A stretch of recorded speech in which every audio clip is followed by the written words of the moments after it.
Hi, my name is Dave Gearhart and welcome to percussioneducation.com. Today we're going to talk about the triple bounce roll. And primarily for me, this is a roll that I use for anything above a mezzo piano. Okay, and I'm going to talk about my technique on snare drum.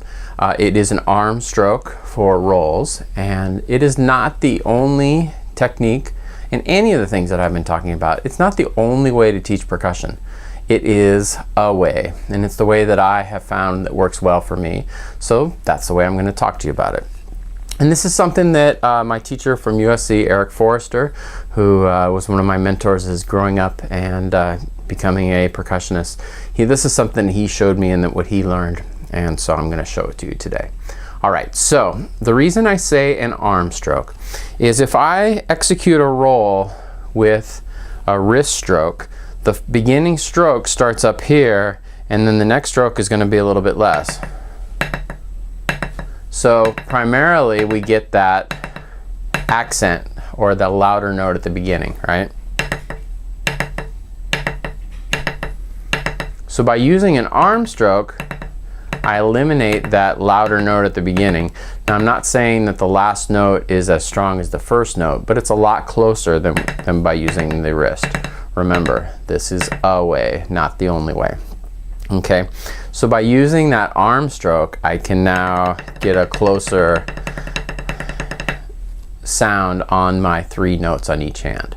So the way that I teach it is, Eric would always have us do exercises in 3/4, okay? And I like it because exercises in 3/4 makes you think a little bit more. Sometimes when we live in this 4/4 world, we just kind of go through the motions and we don't think about what we're doing, so staying in 3/4 helps out.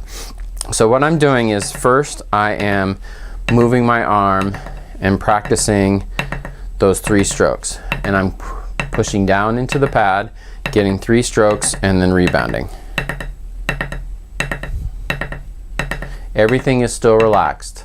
If your fulcrum is not in a good spot at this point, then it's going to be harder to get 3 bounces. Okay, and then with my fun hand or my left hand. Okay, and then I do a foundation process to build up through this. The first line is 8th notes. So I play, because this is a foundation study for my bounces, I'm going to do 8th notes with my arms. 1 and 2 and 3 and bounce, bounce, bounce, bounce, bounce, bounce. 1 and 2, 3, 1 and 2 and 3 and 1 and 2 and 3 and 1 and 2 and 3 and I'm trying to get even 3 notes on each hand. I want even. 2 and 3 and 1 and 2 and 3 and 1. Everything is relaxed, no matter what speed I play this at.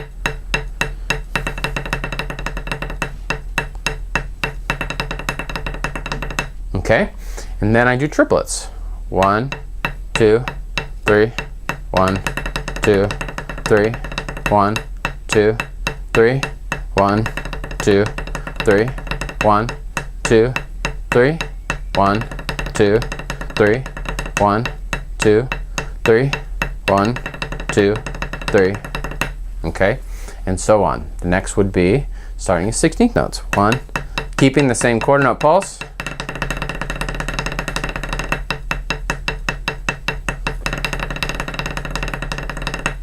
Try not to pulse anything or accent anything at the beginning of it, just nice and even.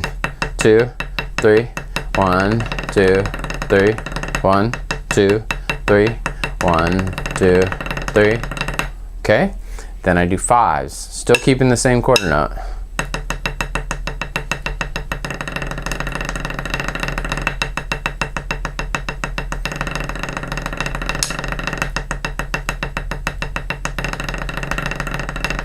One, 2, 3, so on and so forth. 6s.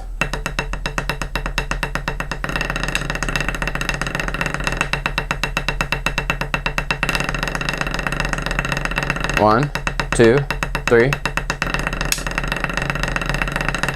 Okay, and so then I build that up and I do 4 to 8 lines of eighth notes, then triplets, then 16th notes, then 5s, and then 6s. Okay, and remember, I say that this is for a louder roll. Anything mezzo piano and above, okay? I'm getting a nice strong, I'm not buzzing at this point. Even though this is called a concert style roll, I'm not buzzing and getting down. I'm really opening up and letting the drum speak, okay? So, and it is primarily with that arm stroke, okay? And everything is still relaxed. There's nothing that is unusual about this, okay? So, start around 70 with the quarter note, and then in this case, I want you to slow down. When we were in school, the thing that Eric had us do was go down to 50, which is really hard when you're doing eighth notes, okay? So check that out. If you have any questions, please let me know. Leave comments and suggestions below, or you can send me a message on Twitter at dgerhart, and we'll see you on the next episode of percussioneducation.com. Thanks so much.